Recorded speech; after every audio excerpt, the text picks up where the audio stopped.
नमस्कार, मैं हूं आशुतोष और आप देख रहे हैं सत्य हिंदी।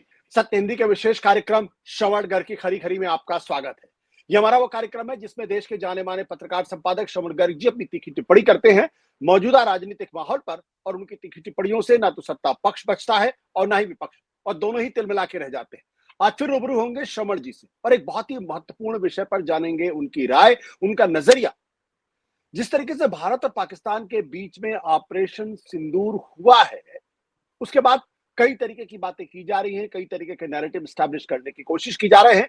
एक तरफ भारत का ये कहना है कि उन्होंने पाकिस्तान को सबक सिखा दिया है, उनके 9 एयरफील्ड को नुकसान पहुंचाया है, और दरअसल पाकिस्तान को पहले हमने घुसकर मारा था, अब प्रधानमंत्री के शब्दों में उनके सीने पर वार किया है।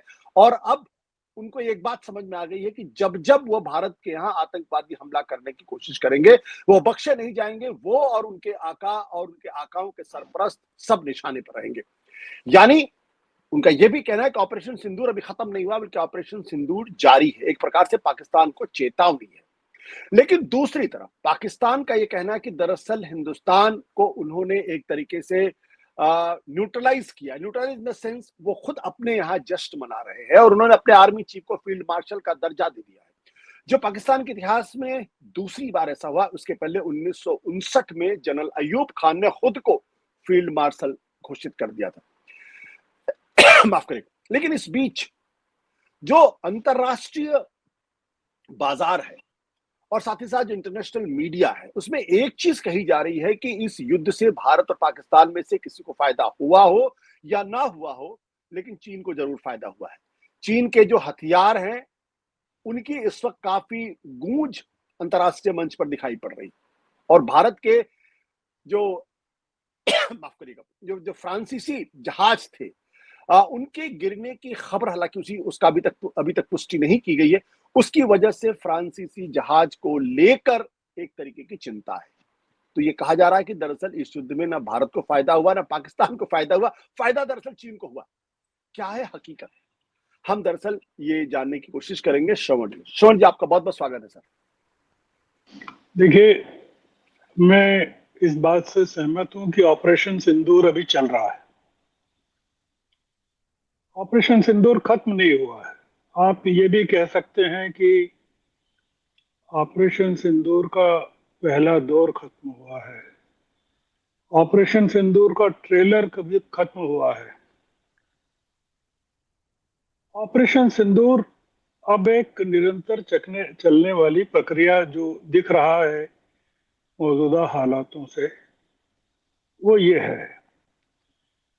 जो पहले दौर का ऑपरेशन सिंदूर है, वो उसमें निश्चित रूप से आप कह सकते हैं कि चीन विजेता के रूप में उभरा है।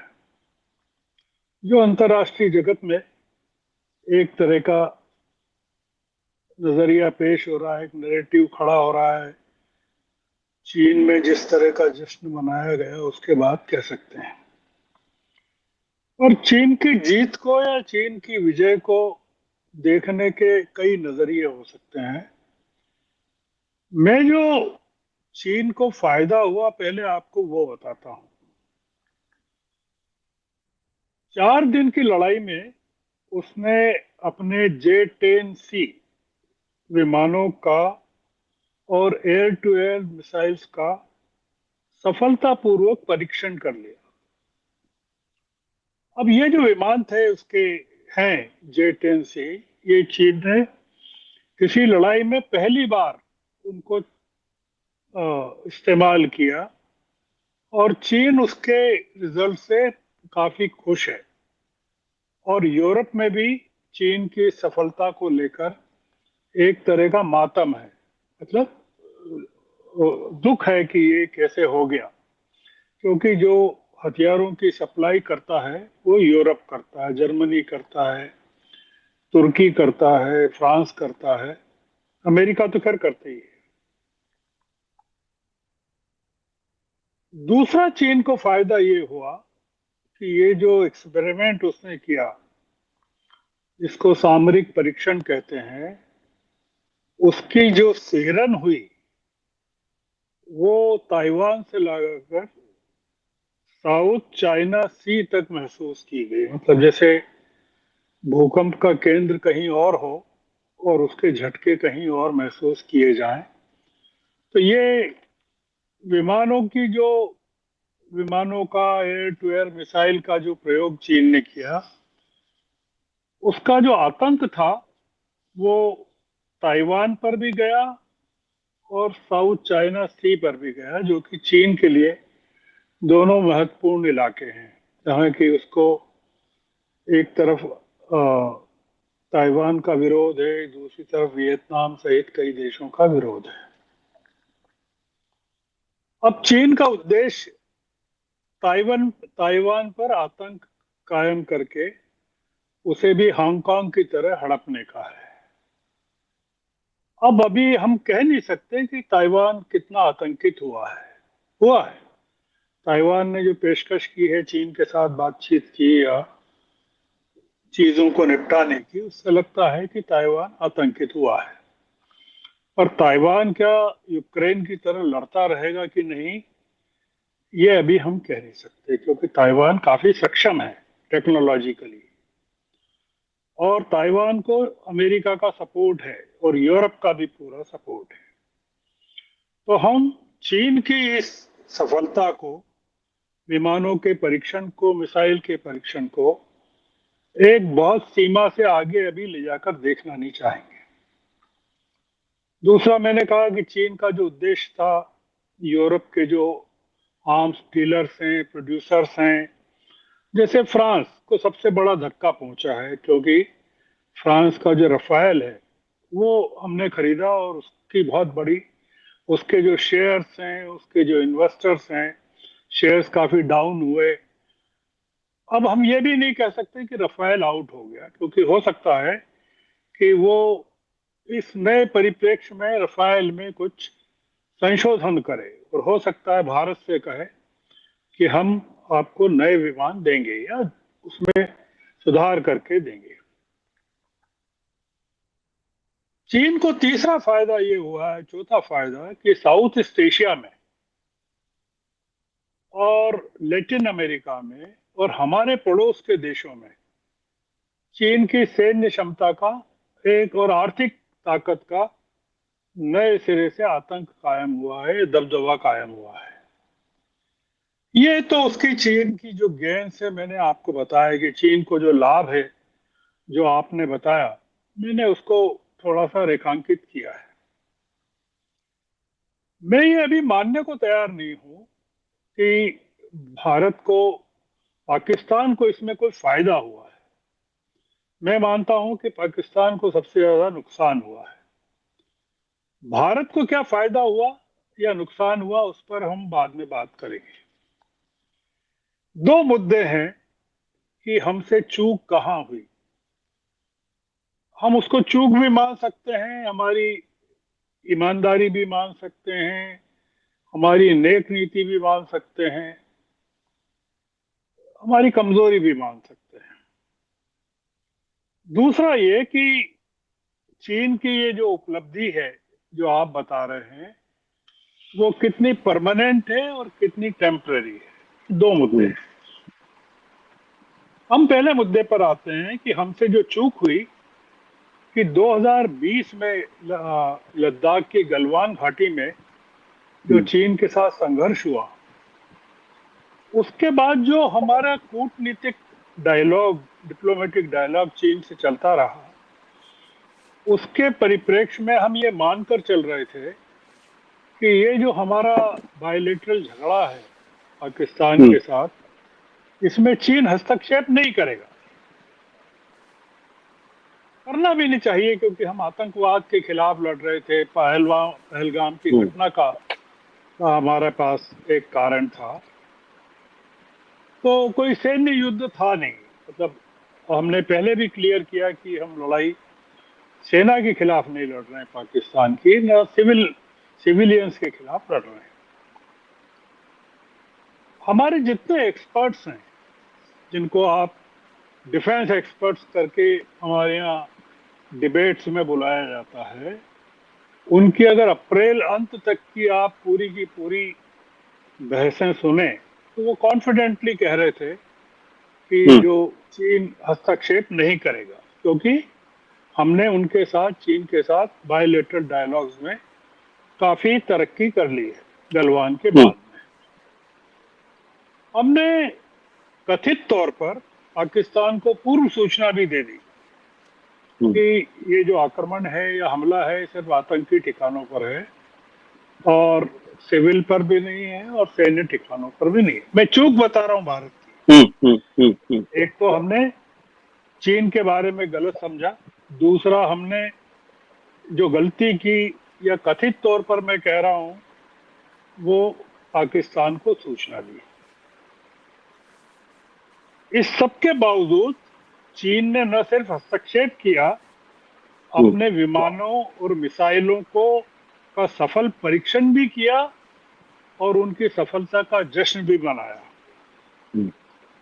अब चीन के साथ हमारे जो संबंध है, निश्चित रूप से मैं ऐसा मानता हूं कि वो एक लंबे समय तक के लिए खराब हो गए या तनावपूर्ण हो गए हैं और हम वहीं पहुंच गए हैं जहां गलवान में थे 2020 में। तो आप इसको चीन के बारे में हमारा पॉलिसी रियलाइजेशन भी मान सकते हैं, जो राहुल गांधी जिस तरफ हमारा इशारा कर रहे थे, लगातार हमें आगाह कर रहे थे। दूसरी चूक हमसे यह हुई आशुतोष जी कि हमने पाकिस्तान को सूचना कथित तौर पर दे दी, इरादे नेक रहे होंगे, और हमने अमेरिका को भी कॉन्फिडेंस में लिया, बताया पहले कि हम ऐसा कर रहे हैं। ये 1 मई के आसपास शायद हमने बता दिया था। हुआ ये कि पाकिस्तान ने अपनी जगह चीन को लड़ाई में उतार दिया। आप देखते हैं ना, व्यापम का घोटाला क्या था कि परीक्षार्थी तो कोई और था और परीक्षा में कोई और बैठ गया।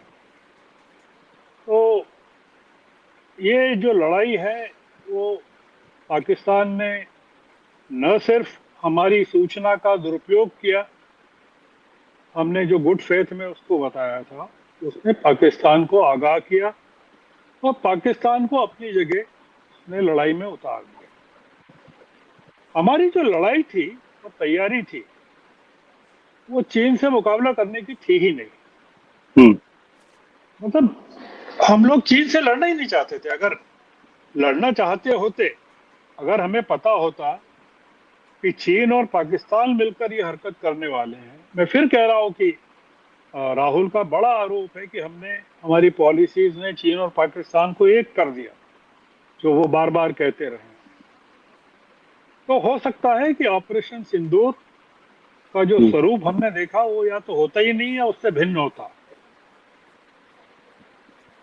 पाकिस्तान के जब हमारे संबंध हैं आशुतोष जी, वो बहुत लंबे समय के लिए खराब हो चुके हैं।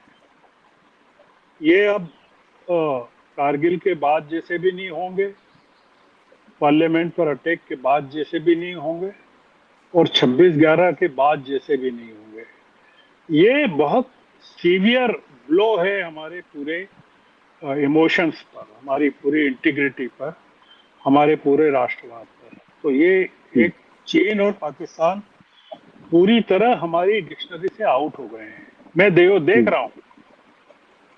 तीसरी चीज ये हुई कि हमने, जैसा मैंने कहा कि अमेरिका को पूर्व सूचना दे दी कि हम ये कर रहे हैं। अमेरिका ने क्या किया होगा कि बजाय हमें खुफिया जानकारी ये देने के कि चीन इसमें हस्तक्षेप करने वाला है, जो कि दे सकता था, पेंटागन दे सकता था, CIA दे सकता था, रूस दे सकता था, हमें वो जानकारी उपलब्ध नहीं कराई गई और हमारे द्वारा जो जानकारी दी गई उसका उपयोग पाकिस्तान, अमेरिका ने खुद अपने लिए कर लिया। अब सवाल यह है आशुतोष जी कि चीन के तात्कालिक सामरिक शक्ति परीक्षण को भारत जैसी महाशक्ति परमानेंट मान ले कि प्रतीक्षा करना चाहिए। चीन ने जो गेन किया है, वॉटेवर जिसको आप कह रहे हैं कि बेनिफिशियरी चीन रहा है, और दूसरा ये कि चीन पाकिस्तान की किस सीमा तक मदद करेगा और इस्लामाबाद को चीन के मुकाबले भारत की जरूरत कितनी है। मतलब अगर आप इमोशनली कनेक्ट करें पाकिस्तान को भारत से और पाकिस्तान को चीन से, तो आप एनालिसिस करिए कि पाकिस्तान को चीन की क्या जरूरत पड़ेगी, कहाँ तक पड़ेगी, और भारत के साथ उसको लॉन्ग टर्म में कितनी जरूरत होनी चाहिए। तो क्या ये पूरा का पूरा मामला खटाई में पड़ा है कि नहीं पड़ा है। हमारी सबसे बड़ी दिक्कत ये रही आशुतोष जी कि हमारे हमारे रिलेशंस जो हैं वो अमेरिका में डेमोक्रेट्स के साथ अच्छे रहे हैं, रिपब्लिकन्स के साथ कभी अच्छे नहीं रहे। निक्सन को देखिए, रेगन को देखिए, हमारी हुकूमतों के, और हमारे इधर रूस के साथ अच्छे रहे। मोदी जी ने क्या किया कि वो पूरा उलट दिया जो नैरेटिव था, और एक सवर्णवाद जो ट्रंप ने चलाया और भारत के सवर्णवाद और एंटी मुस्लिम कल्चर जो था उसके साथ उनका मेल हो गया, और उन्होंने पूरा का पूरा जो हमारा डिप्लोमेसी का अपैरेटस था उसको रिपब्लिकन के साथ अटैच कर दिया। उसका खामियाजा ये है कि हमने ट्रंप पर बहुत ज्यादा यकीन कर लिया, और ट्रंप को हमने समझा कि 2019 में ह्यूस्टन वाले ट्रंप है, टेक्सास वाले, अब की बार ट्रंप सरकार। पर आप जो कह रहे हैं कि चीन विजेता हो बन के उभरा, उसका एक बड़ा कारण ये है कि ट्रंप हमसे नाराज है। अब आप ये किसी और डिबेट में इसको लाइएगा कि ट्रंप की नाराजगी भारत के प्रति है कि मोदी जी के प्रति है। शपथ ग्रहण समारोह में हमारी तमाम कोशिशों के बावजूद मोदी जी को नहीं बुलाया गया। मतलब राहुल का जो आरोप है कि जयशंकर गए थे इनविटेशन लेने, उसके बावजूद उनको नहीं बुलाया गया। उसके बाद हमने देखा कि मोदी जी जब अमेरिका चले गए तो उनके साथ किस तरह का व्यवहार किया गया, बहुत सारी टैरिफ्स वगैरह को लेकर।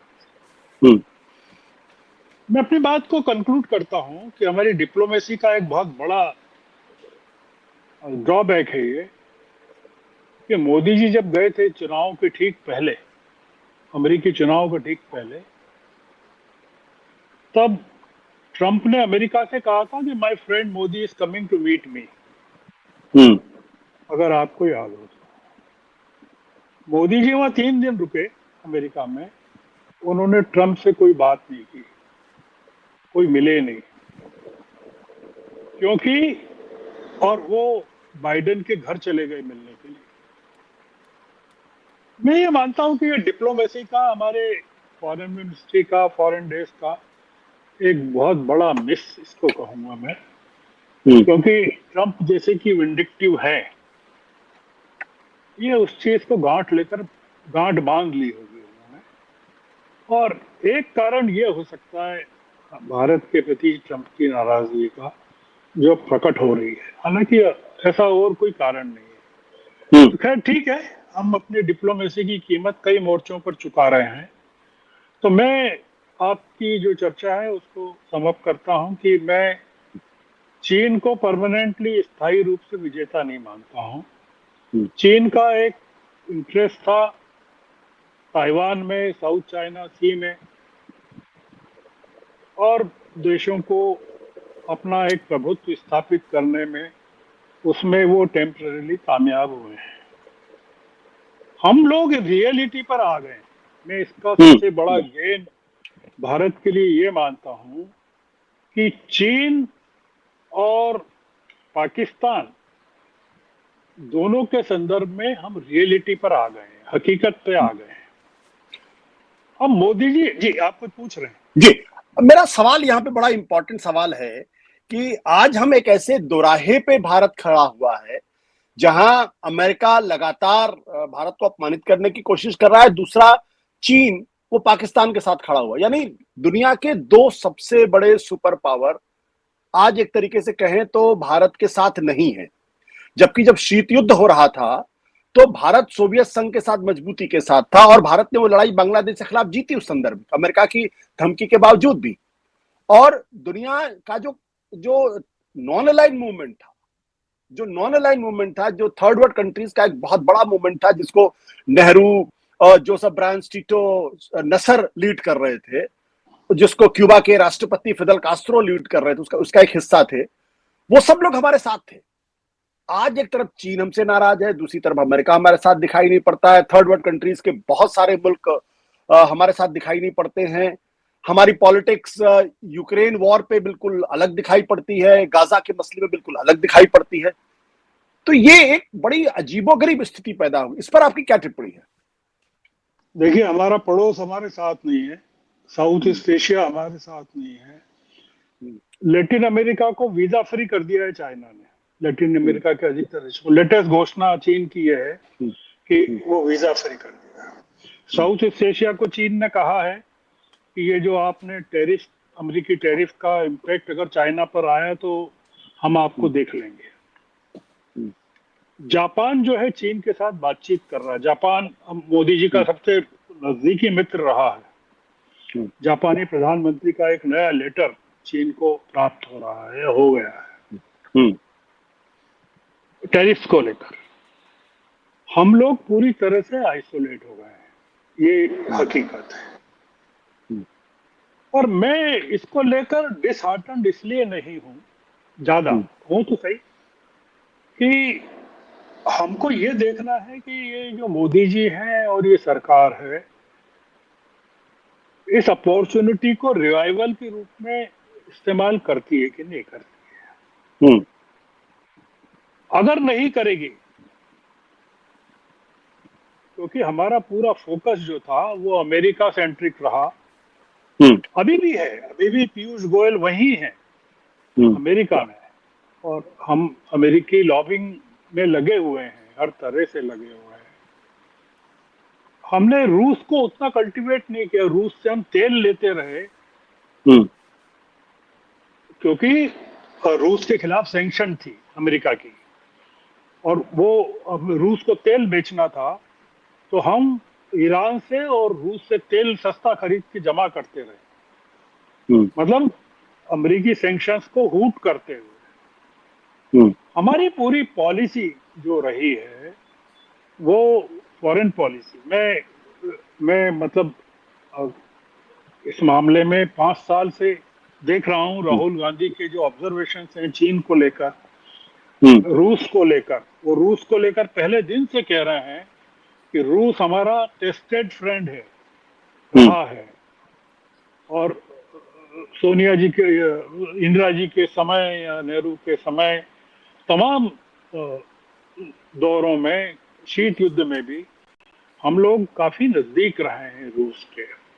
हमने इस दौरान देखा कि हम रूस के, हमने एक बैलेंस कायम करने की कोशिश की और अपने आप को इन सबसे बड़ा बनाकर उभरने की कोशिश की कि भाई हम तो विश्व के सबसे बड़े नेता और गुरु हैं।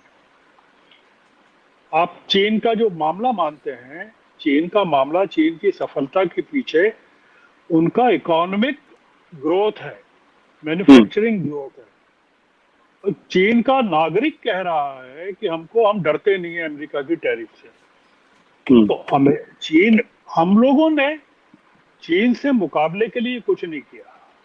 जैसा कि फिर मैं कह रहा हूँ, राहुल गांधी बार बार मैन्युफैक्चरिंग में जो कह रहे हैं कि हम कंज्यूमर होकर रह गए, कंजम्पशन में चले गए, प्रोडक्शन में नहीं।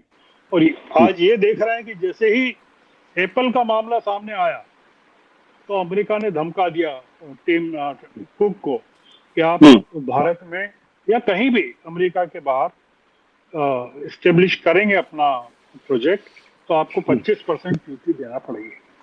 मैं ये कह रहा हूँ आखिर में आशुतोष जी, हम थोड़ा सा धैर्य करना चाहिए। अमेरिका में उल्टी गिनती शुरू हो गई है। Days are being counted and monitored. चीजें बदलेंगी। अमेरिका ने जिस तरह से कॉम्प्रोमाइज किया है टैरिफ्स पर, चीन के साथ किया है, कनाडा के साथ किया है, ब्रिटेन के साथ किया है, अब यूरोपियन यूनियन के साथ वो चर्चा कर रहे हैं। एक क्लाइम डाउन जो दिख रहा है अमेरिकन, और जिस तरह से वहाँ का स्टॉक मार्केट अप हो रहा है और कई चीजें चल रही है, मैं जो अमेरिका में चल रहा है उसको परमानेंट नहीं मानता हूँ। भारत की जरूरत अंततः चीन को भी पड़ने वाली है, अमेरिका को भी पड़ने वाली है, यूरोप को भी पड़ने वाली है। एक दुनिया की लार्जेस्ट डेमोक्रेसी के तौर पर भी और दुनिया के सबसे बड़े मार्केट के तौर पर भी ये चलेगा नहीं ज्यादा दिन तक। इसमें जो अभी हुआ है ऑपरेशन सिंदूर के कारण, मैं अभी भी मान रहा हूँ, रिपीट कर रहा हूँ कि इसमें चीन बड़ा लूजर होके प्रकट होगा, और पाकिस्तान तो सबसे बड़ा लूजर इसलिए रहेगा कि पाकिस्तान का खेल अब खत्म भी हो गया है और एक्सपोज भी हो गया है। और ये जो ऑपरेशन सिंदूर है, हो सकता है कि अब बड़े स्वरूप में हम लोगों को अपने आने वाले महीनों में, दिनों में, सालों में नजर आए, और उस समय हम देखेंगे कि चीन किस तरफ खड़ा होता है। तो मैं ये जो 4 दिन की लड़ाई को, जिसको हमारे यहाँ कहते हैं ना 4 दिन की चांदनी, तो ये मैं उसको परमानेंट चांदनी नहीं मानता हूँ। ये थोड़ा सा एक सेटबैक है जिसमें हम गेनर के तौर पर चीन को देख रहे हैं, पर मैं उसको लॉन्ग टर्म में बहुत बड़ा गेनर भी नहीं मानूंगा। तो मैं सोचता हूँ आज की चर्चा इसी नोट पर खत्म करते हैं। जी thank you sir, thank you, thank you.